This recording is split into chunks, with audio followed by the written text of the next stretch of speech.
we unleashed Luis to a lot of leaders and influencers. And the reason we did that is he was not just a great communicator, he was a great example. For example, a few years ago, I'm speaking up in Oregon at a place called Cannon Beach. And it's a conference center. I'm doing the evening sessions in this all week. I get up to speak and I look in the back row and Luis and his wife Pat are sitting in the back row.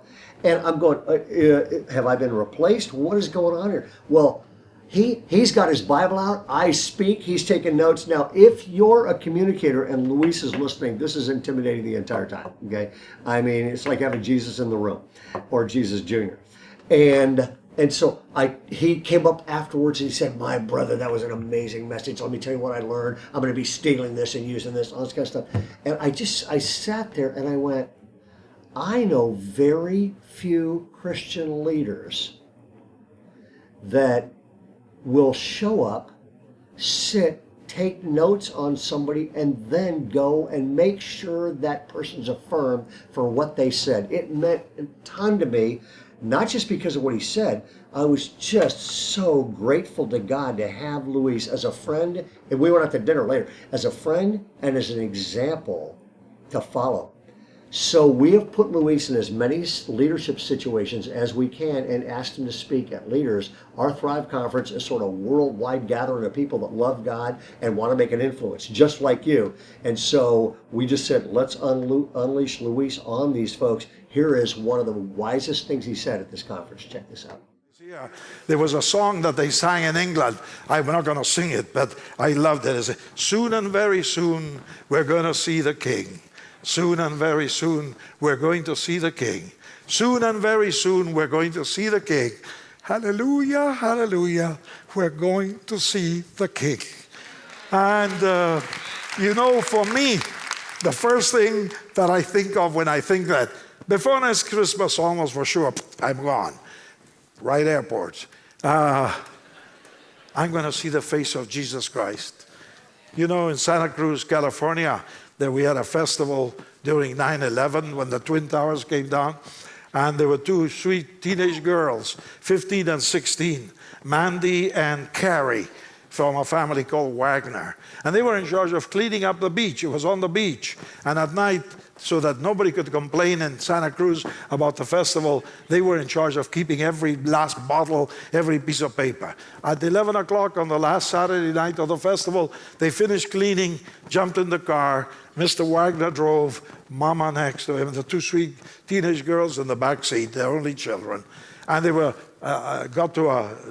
going home at 11. A drunken woman with three little babies in the back of the SUV ran a stop sign, jammed into them, and they were both killed. The girls on the spot. The dad almost, the mother a little less. Next morning I went to the hospital to see him, and I said, I'd like to see the Wagners. And the nurse said, well, you can't talk to the man. He's really sedated. His head is blown up. But the mother may be able to talk to you. So we went over where the mother was in bed, and I took her hand, and she opened her eyes. And Mrs. Wagner said, oh, Luis, you've come. Did you hear what happened last night? I said, yes, that's why I'm here. She said, you heard that the girls died. I said, yes, I did. And she said to me, listen to this. It really shook me up. She said, Luis, think of this. Last night, the girls saw the face of Jesus for the first time. I thought, wow, what a mama, huh? I mean, that was her thought. And then she said, I thought that Dad and I would be the ones to get there first, and the girls beat us to it.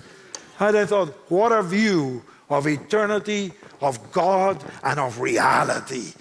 These sweet little girls, 15 and 16, beautiful teenage girls, love their cat, love the Lord, love their parents, love their church, and they are serving Jesus Christ.